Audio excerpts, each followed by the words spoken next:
Welcome to another episode of Sports and Songs Podcast. We're your hosts, Dan and Andy. Today's May 22nd. Andy, it's season 3, episode 27. How are you?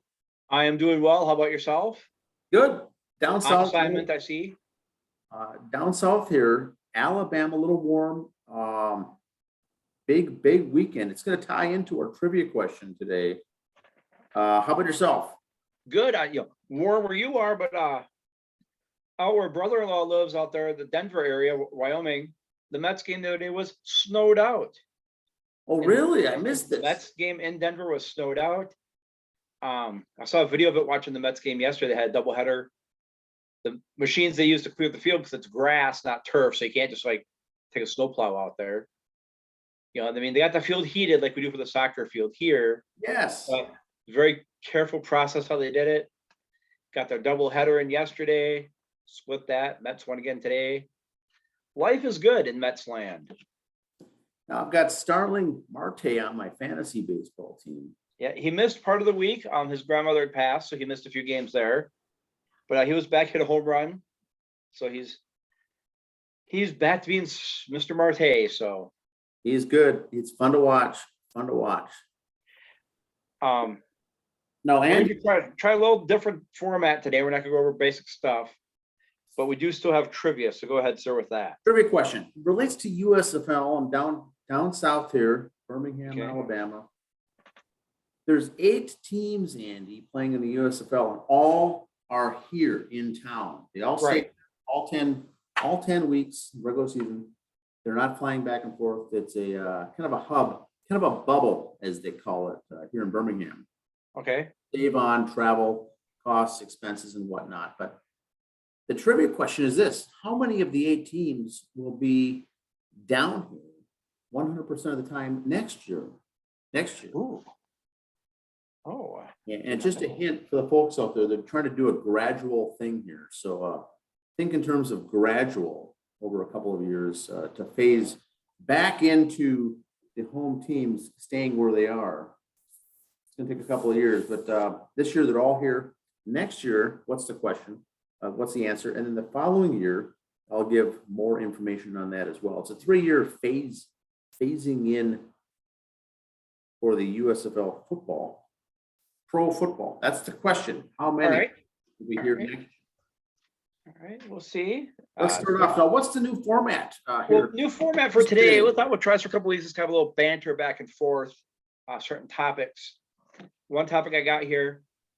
Right now, if you went by total payroll for teams, okay.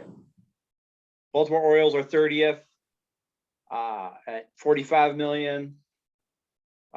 Just about the Cleveland Guardians, 27th at $67 million. 24th is the Arizona Diamondbacks at $88 million. And 23rd is the Royals at $97 million. Right in between there, at $89.5 million, is the payroll of all the Mets pitchers that are on the IR right now. Ouch. But asking for sympathy as a Mets fan, I'm just saying. That's an interesting stat, nonetheless. So that's where that is. Then I got 2 numbers for you. The number 131 and the number 125. Okay. 131 is the Twins' magic number right now, and 125 is the Mets' magic number right now. Oh, interesting. Out of The 162. Mets do not have the best record, but they got the lowest magic number right now. So. Oh, that is very good. That could have been the trivia question. Well, we'll wait till we get down to the double digits, then we'll worry about it. One thing though, a little round table between the two of us, discussion topics for today. Watch a lot of baseball this weekend. Intern Abby had some wedding stuff going on all weekend, so her and the lovely missus were gone, so I had time to do a lot of baseball studying. Just focus. Work all the time. There was a game earlier this week the Cubs were involved in. Okay. They were kind of blowing them out, pretty out of hand game.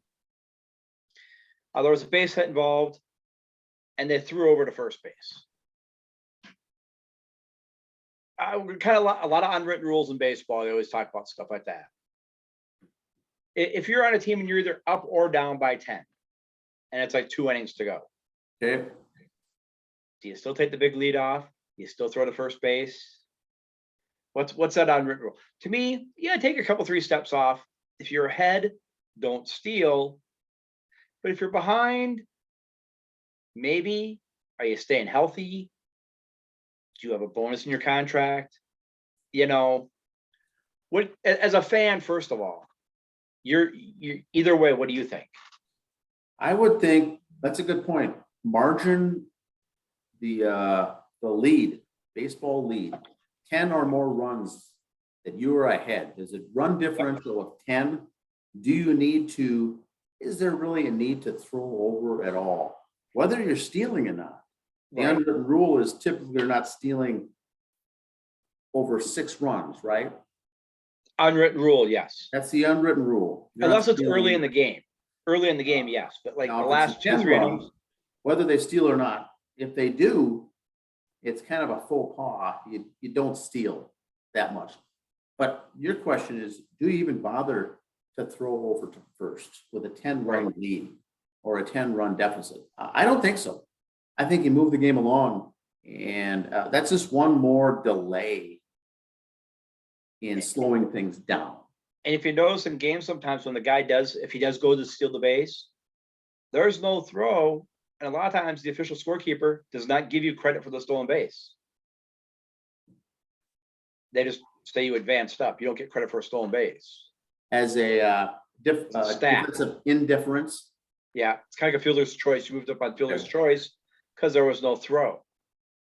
So if you say a guy's doing it for his stats, not really, because they won't give him credit for the stolen base. So That's a good point. So your question is, should they throw over? yeah, should they bother be thrown to first base? How big a lead do you take? You know, I think that you don't. I don't think you do that. You shouldn't even have the option with the 10-run lead. Just throw the ball to the plate.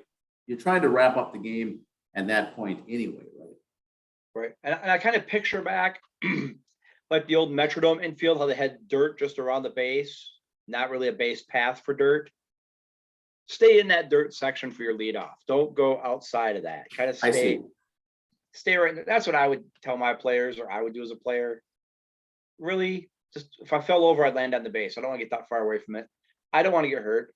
I'm not going to run and have a cleat stick when I slide, have the throat clock me in the head, you know, something stupid, because that's when the injury is going to happen. So what you're saying is not a lot of good can come of it, but a lot of things negative. Right. And that's when the negative is going to happen. You know, I agree. I'm not saying don't try to get a hit. Yes, try to get hit. That's what you're paid to do. But if you want to stretch it for 2, I guess that's on you. But just take the basic, obvious 1 hit. Don't try to leg it out. That's fair enough. Also, like in the games, like today's game I was watching, St. Louis and Pittsburgh, 18-0 in the late innings. Yep.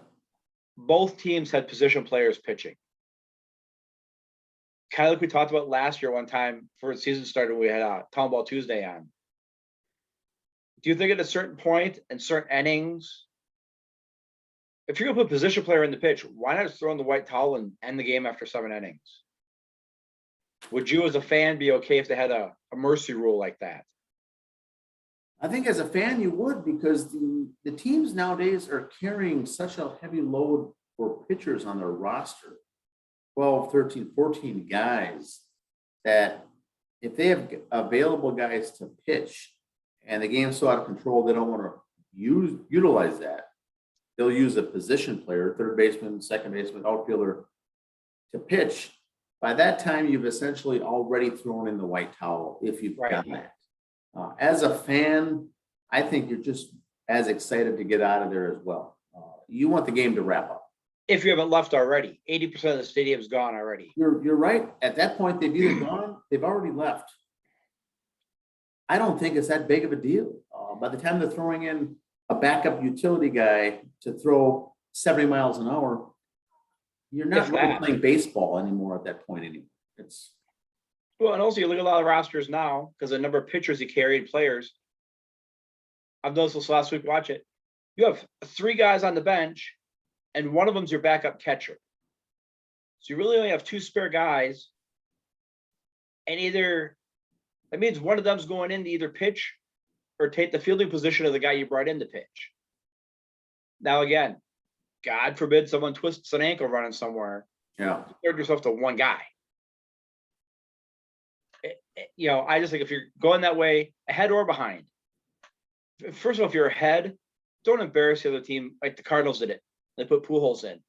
You're ahead by 18. Don't embarrass them by putting a position player in. To me, that was kind of tasteless. Yes, I know you're ahead, but you know what? Even the pitcher from 2 days ago can't come in and throw 1 inning to get a little. They usually get bullpen time in anyway. They can't come in and throw in soft toss for an inning. That kind of was. I thought I lost a lot of respect for the Cardinals managing staff when they did that. You're ahead, and now you're going to insult them by putting a position player in. I thought that was tasteless. No, I think at the major league level, every team has got that infielder, I think, that always says, look, coach, we're up enough. I want to pitch. I want to pitch. There's always, every team's got that guy who wants to come in and actually jokes to say, I want to be that guy. And then the coach almost has to put him in because that person wants to pitch so bad. I think if you eliminate that rule or get that person out of there, it eliminates the question of even bringing a guy in like that, even if it is for, I don't want to say comedy values, but it's almost comedic to some point, bringing a person like that in anyway. But I think there's always one guy itching to do that. Well, a lot of them maybe pitched in high school or college and think they still can. Most of them have, yep. So they want to come in just to say they've done it. And you'll see it throws off the stats too, because you'll have this 1 inning with a huge ERA or a 0 ERA, and they'll use that for bragging rights the rest of the year as a joke. But it takes away the value of the game, I think, even from the fan perspective. Right. And again, in the game today, like where I was watching, kind of brings up the other point too. It was raining and you got position players pitching. Now, the announcers had a blast with it. They thought it was hilarious. And tip of the cap to Peacock, I was watching the game on them. And what they do is they don't have their own announcers. They have one guy who is their own, then a guy from Pittsburgh and a guy from St. Louis for doing the announcing with them. And if you have MLB app and you can watch the home team's game, you get their announcers. I'm going to look for more Pirates games. Bob Walk is one of their play-by-play guys. Okay. Oh, does he have stories? Is he great to listen to? I fell in love with listening to Bob Walk. And Jim Edmonds, he was just kind of okay, I'm going to get hate mail on this. It was like listening to Justin Morneau.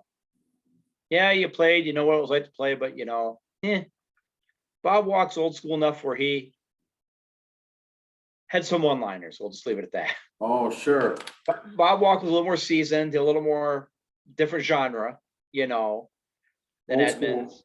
So I appreciate Bob Walk, listen to him. And maybe I'm a homer. I love listening to the Mets games. I can never get enough of Ron Darling. If I catch him on TBS, if you can catch Ron Darling calling the game. Oh, yes. He's very knowledgeable. Very, he doesn't insult you by saying this, that, or the other thing. He just says it the way it is. That guy shouldn't have dove. He did dive. He's not Tim McCarver would go, that guy shouldn't have dove, or that pitcher should have done this because, when I caught Bob Gibson, he always did this. Yeah. McCarver always name dropped. Yeah. Darling never does, unless the situation comes up. They go, what about when you played? Well, when throwing to first. He announces with Keith Hernandez and he never says, well, Keith, what did we do? He just let it go. He goes, you just know when to throw. He never name dropped. He let it go. And I really respected that. I don't like these announcers who name drop all the time. Yeah, that's fair enough. And I think one story Jim Edmonds had today, it's kind of funny. He came up with the Angels. And so his first hitting coach he came up was Rod Carew. And he always talked about what's your hitting coach say to you when you come back. Edmonds come back after getting out. And he goes, I'd sit next to Rod, and Rod go, know what you did wrong? He goes, yeah, I should have swung at that 2-2 pitch. He goes, no, on 1-1, you let a fastball go by. Yeah.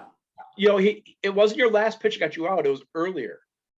It was a pitch in the sequence. Yes. Rod Cruz says you never watch a fastball. Never watch a fastball because that's a hit. You couldn't make contact. And so when you get these 18-0 games, I'd rather hear the announcers tell stories like that Yeah. than watch the shortstop pitch. That's fair enough. About the unwritten rules in baseball. There's a no-hitter going. Pitcher X has a no-hitter going. I don't care who you are, what team you are. Pitcher X has a no-hitter going. If you're in the game, like within 3 runs, it's the 8th inning, do you still bunt for a base hit? That's a good question. Typically, you don't in that situation, and batters know that too. But if it's a 3-0 game and you've had hits, you would bunt to get on base. Yes.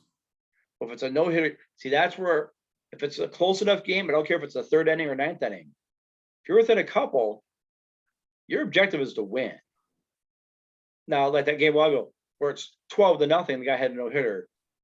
Okay, I don't bunt. Yeah. I don't slap at junk and ground out to get out either, but I don't bunt. I want to break it up with a shot up the middle off of them. I don't want to dribble one by. Now, what's your thoughts on this? You have a pitcher throwing a no-hitter, and maybe he's scheduled to throw 3 or 4 innings that day, or has a pitch count. Do you pull him out? Okay. During a no-hitter. Well, that happened this year at Target Field with several times. Clayton Kershaw. They pulled him in the 7th inning. So many guys have, so many guys have pitch counts now anyway. And like the Mets no-hitter this year, it was one of those bullpen games, which I can't stand. Yeah. So that's one thing. 3 innings no-hitter as a relief pitcher. Okay, that's my job. As a starter, okay, let's talk my dad here. You're making that kind of money, your butt sits out there till you're done.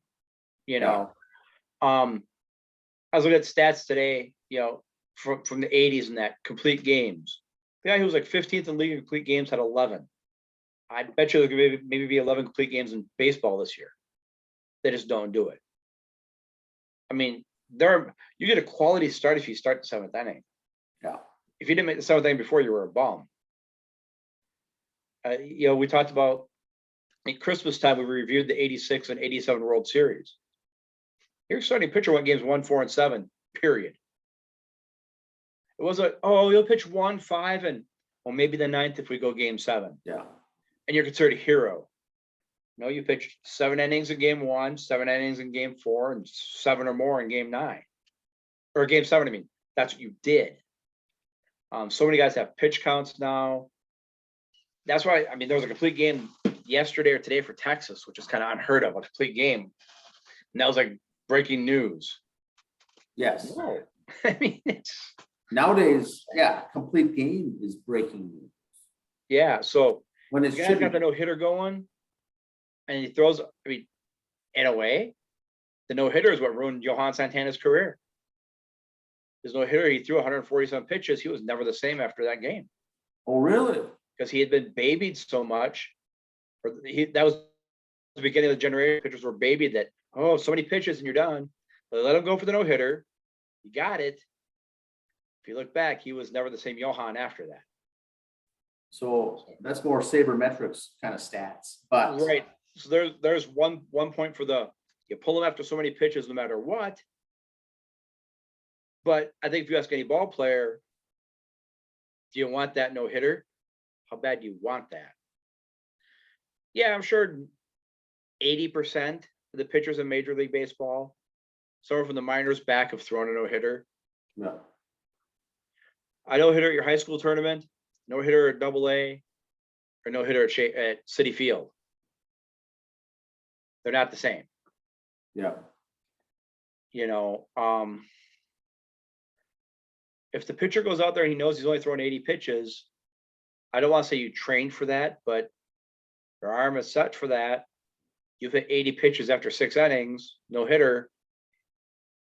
You know, I say you make it up to him, but you have so much money invested in these guys. The Mets starting pitchers, those 5 guys who were on IR, they're making more than 6 teams in baseball. Yeah. So you got that kind of money invested. You pull them after 7, no matter what. I think that's the issue we got right now. Is that's why I think you saw Nolan Ryan today would never get 7 no-hitters. They'd pull him after. You look back at the stats, how many games of Nolan Ryan pitching to the 11th inning. Yeah. And then still make his next start 4 days later. You know, that ain't happening today. First of all, if you go 11 innings, you're praying to God your starter the next day goes at least 7. Yeah. Because you've wasted your bullpen. Oh, you pitched to your 3 hitters, now we got to pull you. Back in the late 70s or 70s, 80s, when they started keeping the save stat, Goose Gossage would come in for a save. He didn't get the last 3 outs. He pitched the last 3 innings. You don't see a guy pitch the last 3 innings anymore. A 9-out save. Right. I mean, LaRussa with the A's really kind of started that with Eckersley coming in the 9th for at least 3 outs, or maybe just 2 or 1 out. That kind of started that whole chain of the closer and the setup man and the middle relief man, or the long relief man. That's where we got the save for the hole. Yeah. That wasn't a stat 40 years ago. So the game has changed, in my opinion, for the worse. I kind of like the complete games. You know, kind of like that scene in Major League, throwing every piece of junk I can at them. They didn't want to be pulled. About twice a year, you see some pitcher getting upset they were pulled. Yeah, half the time I think they're waiting for it. Yeah, I'd like to still see during an active no-hitter game is that keep that guy out there. Or at least make it his call. Until the first, once the hit gets out of the way, you can decide at that point what to do. But during an active no-hitter, it's tough to pull them up because there's so many. You can second guess yourself forever. You'll never know what could have been. But I'd definitely make it the pitcher's call if I was the manager. Yes. And don't tell me he don't talk to him about it. Superstitions, this and that. God knows he's thinking about it. Yeah. And if spring training, right, pitchers, if you have a no-hitter after 6, I'm going to talk to you about it if you want to stay in. There. Cat's out of the bag. Yep. So if I look after the 6th inning and go, that's me talking about it. So, you know, you tell me if I should get someone in the bullpen going or not, or you and the pitching coach figure it out. That's fair enough.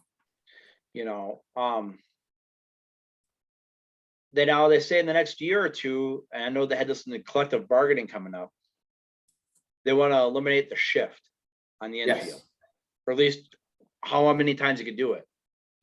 Throttle Again, that comes back to me going, you're a pro. Are you kidding me? I don't care if you're right here, you can't hit the opposite way. You're a professional. Again, going back to the old Metrodome days, and you see some guys do it now. Now I played a shallow left or shallow right field, basically. Yeah.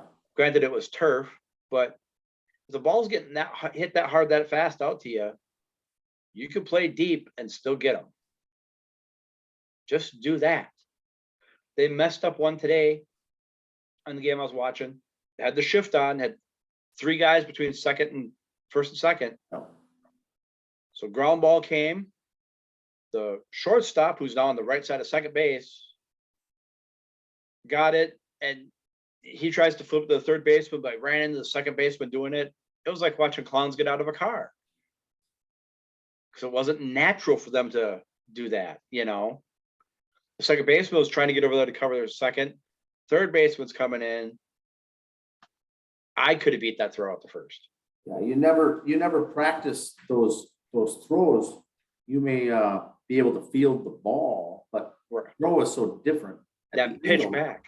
The angle's so different. You don't practice that. So what's the point in even, for the most part, doing it? But what you're saying is, as a hitter, is if they've got the shift on and you don't like it, bunt it down the line, Yep. drag, softly tap the ball the other Yep. way and reach base. Well, even sometimes they're putting the third baseman over on the other side of second. Are you kidding me? I mean, there's a couple plays if you look up on YouTube where they had the shift on. Guy from first makes it safe in the second because the throw came in, third baseman's covering. They call him safe.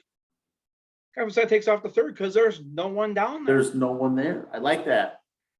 And by the time the catcher realizes they're the pitcher, he's halfway there. So You can take you advantage steal of the it. base and the wrong guy covers, and again, that's another art form that's lost, the stolen base. Yeah. Ricky Henderson's number is safe as gold. No one's going to touch that because no one steals bases anymore. Yeah. Very rare. They're few and far. With the shift on, if you're on first and they got the shift on, they got three guys between first and second, steal second. They don't know what the hell they're doing on the infield. Who's going to cover? How do I cover? I mean, that's the ultimate hit and run right there. There's ways to beat it or ways to exploit it, so to say. Yep. If you don't like it, but does Major League Baseball have the authority to come in and say you can't do it? I think that's a fair question too. Can they limit it? Is that really their job? Your job is to put 9 guys in the defense, however you want. You can put 4 guys in the outfield if you like. I don't know if Major League Baseball has the authority to instruct them on how to do it as far as what they want to do with the 9 guys. Yeah, I think it's embarrassing that the hitters can't, again, like the pitchers, you're making how much money? You hit the ball opposite field. You hit the bloop single. You don't have to go for the fences all the time, David Ortiz. Yes. Because he was a perfect guy. All he knew how to do was pull the ball. He wasn't that. And then, look at David Ortiz or player X. He was so awesome that at bat he went opposite field. Guarantee that was an accident. Yeah. He wasn't trying to go opposite field, just oops. But that was a little round table I thought we'd try for today. We both had busy weeks in the schedules. A lot of the college baseballs in their tournaments. They're all in the conference tournaments this week. Yep. And a lot of little schools, unlike basketball, you don't hear of the small colleges for baseball. So we thought, well, let's just wait till we get to the big official tournament and start the big dance. Yes. Crown College locally is still in their tournament. Gopher softball, the ladies are out. They were eliminated the other day. Gave the Twins and Mets magic numbers. But as we get going on here, when the big tournaments get more set and stable of who's in, we'll cover that next time. And also our social media, we put all that stuff up on all the time anyway. We'll do I'm planning to do a little special Fox 9 Town Ball games as well, the Town Ball Tour. And yes. They were in Cologne last week, this coming week in Vesely. They've got, a schedule of, I think, 8 games they do, and they do a very good job at what they do. And a lot of fans come out. And they will be here in the Watertown. Yes. On the 8th. On the 8th. Yes. Yeah, those are fun. So anyway, the trivia question, the answer to the trivia question is of the 8 teams in USFL right now, they're all in a bubble essentially in Birmingham. Next year, the answer is, here's the answer. If you know, it's 4. The answer is 4. They're going to try to keep still 4 here in Birmingham in town. And have 4 teams fly back home, practice, and do everything at their local site. And then rather than just living down here, these 10 teams or these 8 teams for these 10 weeks are in one town. They're not flying back home between. So the team that's the Michigan team, will their games still be in Michigan, or they just fly home to practice and come back for the games in Alabama? Right now, they don't even fly. They're not even in Michigan to practice. Right. They're down here. So next year, if Michigan, for instance, is one of those teams, they will fly home and have regular games either at home or on the road. Oh, so they will. Okay. Yeah. And so 4 teams will play home and road games as normal at their location. And they'll keep 4. I think they'll draw out of a hat, but they'll have 4 teams that'll just stay locally here And then Yeah. the third year, their plan for the USFL is to have all the teams autonomous, do their own thing. And I think it's to save money on the flights and the travel and everything else. But I don't know, they're Okay, right. down here, they're still paying for each player in a hotel or a condo for Right. 2 week period, every single day of the week. So I'm sure it gets expensive, but Yeah. that's the plan. So that's all I've got All for right. this week. Anything else, Andy? No, like I said, check out our music episode from on Thursdays. We have that out. Last week we reviewed our Minnesota Music Cafe experience, Trip Fest 2. That's out there. The new, if you like this format, great, let us know. If you like more of the news style, I guess we did reporting games and standings, let us know. We'll probably mix it up every now and then, see how it's going. Awesome. All right. Have a good week, everyone. All right, see ya. See you.